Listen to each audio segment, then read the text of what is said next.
Oi gente, aqui é a Monique, esse é o canal Histórias de Noah, bem-vindo a mais um vídeo. Então hoje a gente vai falar sobre o livro Kisama, o Império dos Capoeiras, do Michael Teffin, ok? Então roda a vinheta e a gente conversa sobre o livro logo depois.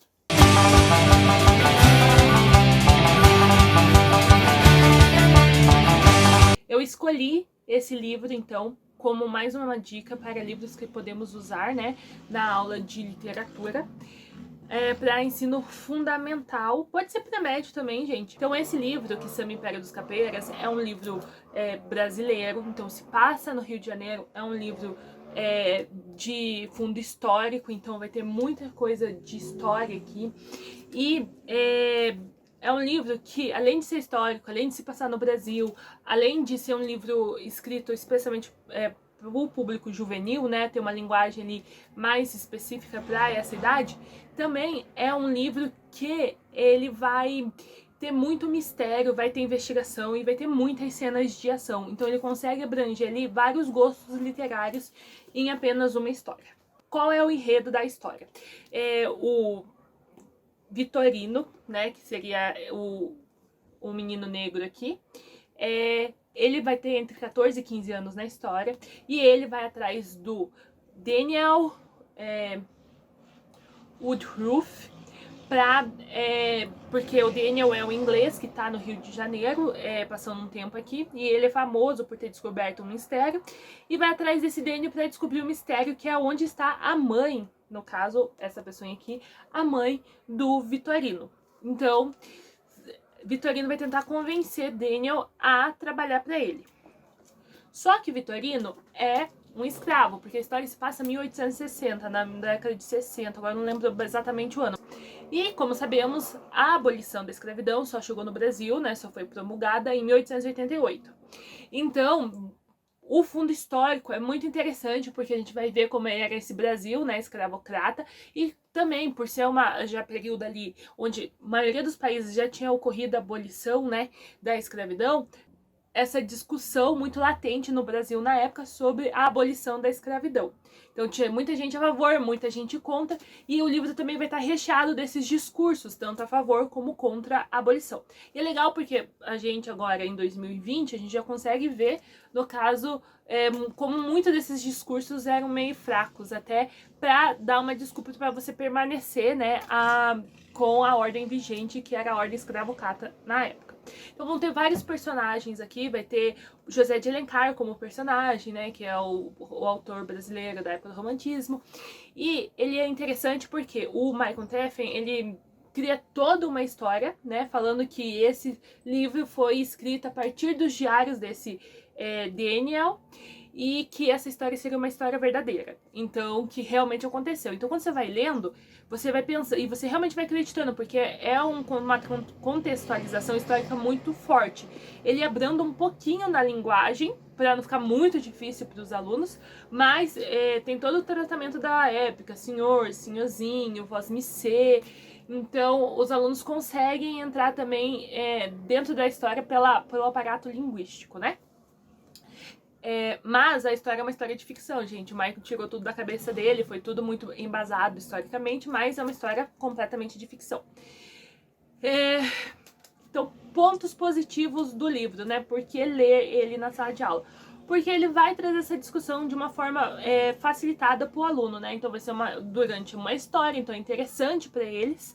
Então vai ter uma história de investigação, que eles vão querer saber o final, vão ter várias lutas, vários outros questionamentos durante essa história, e ao mesmo tempo eles vão estar lendo sobre um período histórico também muito importante para o Brasil. Sabemos que o Brasil foi o último país que teve a abolição da escravidão, então a gente vai ter todas essas discussões, né, sobre a lei do ventre livre, a lei do sexagenário, e como todas essas leis foram, na verdade, uma forma de adiar realmente a abolição em si. Então, é um ótimo livro para você trazer essa discussão, né, de como foi a luta dos abolicionistas da época. Aqui vai falar sobre o Castro Alves, além do José de Alencar, né, que, como sabemos, era um conservador, ele era a favor de manter a abolição. Ele tem até um discurso no livro falando que a abolição ia acabar por si só, né, que os que a gente não precisava promulgar uma lei, o que é uma mentira, né? Já que 80 anos antes já a escravidão já tinha acabado no Chile, já tinha acabado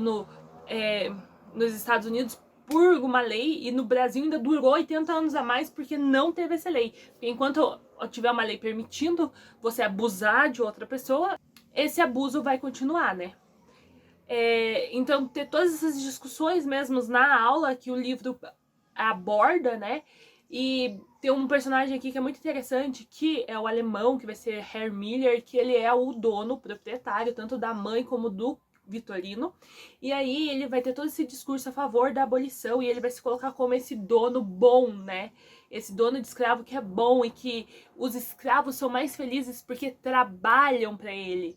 E tem todo esse discurso que é meio forjado, né? De buscar uma falsa amizade, um falso parentesco, para que o escravo sirva seu dono por carinho, né, por amizade, porque acha que aquilo é um dever, do que por uma obrigação. Então, além da escravidão, né, pela lei, por você pagar o escravo, ainda você manter essa escravidão pelo senso de fidelidade do próprio escravo. Então, e a gente consegue ver muito isso no Herr Miller, porque ele tem todo um discurso do tipo, eu sou o melhor para meus escravos, se você não tá feliz eu te dou a carta de alforria e você vai passar fome lá fora, porque você só tem uma vida porque eu te sustento, eu te dou trabalho, eu te dou casa, eu te dou família, eu te dou comida, eu te dou tudo.